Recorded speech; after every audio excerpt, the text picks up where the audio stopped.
Ah, c'est bon. Un coup de peinture. On remet les ardoises et... Un coup de peinture d'enduit. Allez. Super, cette vidéo va valoir de l'or, moi je te le dis. Ah oui, il y a un trou.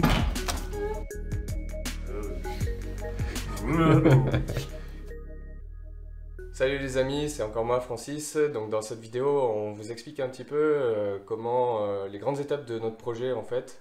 On est toujours au château du Teil. Si vous n'avez pas vu la première vidéo, je vous invite à aller la regarder.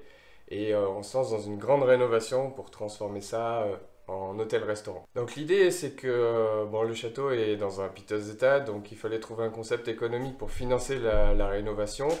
Et du coup, l'idée c'est de transformer ça en hôtel-restaurant et d'y apporter également plusieurs concepts extérieurs et d'adapter le lieu pour notamment des grandes réceptions et puis quelques autres idées, notamment de logements insolites, de choses comme ça qui peuvent être installées dans le parc qui fait 4 hectares et qui va demander un aménagement conséquent. Donc l'idée c'est d'aménager le parc en différentes zones, une partie fleurie, une partie qui sera plus adaptée à l'événementiel, et puis une autre partie avec les fameux logements insolites, et puis peut-être un petit potager, ce genre de choses pour meubler un petit peu ces 4 hectares et les rendre intéressants à visiter pour les personnes de passage. Un lieu touristique et puis un lieu également ouvert aux gens de passage, aux Uccellois, vraiment quelque chose qui profite à tous. Salut, moi c'est Benoît et on est toujours au château du Teil. Alors pour être honnête, les premières visites, on a eu un peu peur. On n'allait pas partout. L'état du château, vous le connaissez maintenant, c'est état très délabré, donc quelques risques apparents.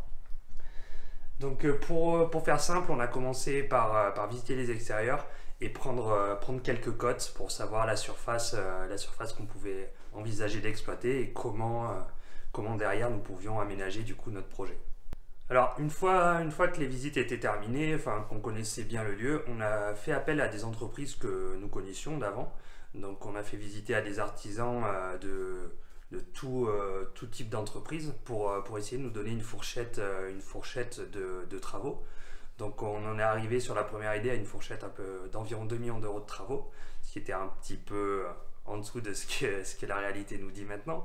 Mais en fait, ça nous a permis d'avancer, de commencer à créer un petit business plan rapidement, en étudiant la concurrence locale, etc.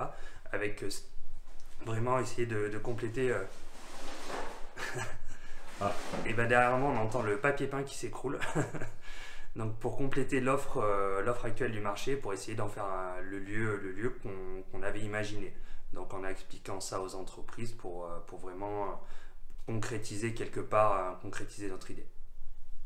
Du coup aujourd'hui on a regroupé toutes les idées qu'on pouvait avoir dans un concept, donc un hôtel-restaurant adapté à la réception, et qui serait aussi aménagé avec un parc fleuri, etc. Donc on a regroupé toutes ces idées et on a d'abord été voir la mairie de la commune pour vérifier que tout était compatible avec le lieu, la réglementation, l'urbanisme, etc.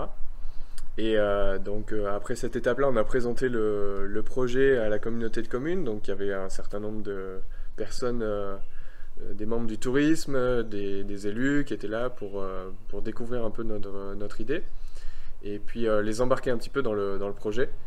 Et donc aujourd'hui, on en est à l'étape de recherche de financement. On a fait appel à un architecte pour affiner notre projet.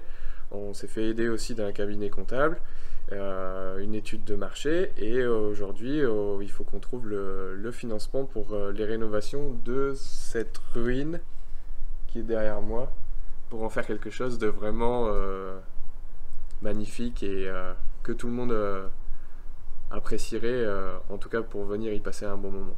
Et du coup là, on est où Francis? Explique-nous. Et là du coup on est au-dessus de l'ancien garage qui s'est écroulé, et au premier étage c'était la chapelle. Donc l'ancien propriétaire nous expliquait que c'était une petite chapelle. Du temps où le château servait de séminaire, les prières se faisaient ici. Donc il reste plus grand chose. Et ça va devenir quoi? Et donc là le projet ce serait de transformer tout ça en un grand restaurant, tout cet espace, qui serait également adapté avec une grande salle de réception pour pouvoir y organiser des grands événements publics ou privés au château. Merci Francis.